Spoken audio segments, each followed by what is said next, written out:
Hello guys! Meron po akong binili na 1 kilo na raw peanuts. Ayan. Yan po nilalagay ko dyan kasi kailangan pilian mo muna.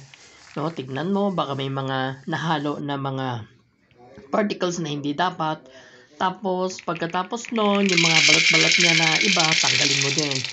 And after nyan, ilagay mo po siya sa kawa. Kailangan sa kawa ito lulutuin kasi hindi siya lalagyan ng mantika. Hayaan natin siyang maluto, i-roast natin siya. Tapos halu-haluin over low fire lang po ito, no? Tapos halu-haluin natin siya ng mga 10 to 15 minutes na very low lang talaga yung fire. Bakit po ganon? Para hindi siya maagad na masunog, tapos hindi pa pala siya luto, sunog na. So slow fire lang po, tapos halo-halo lang, tiyaga-tiyaga.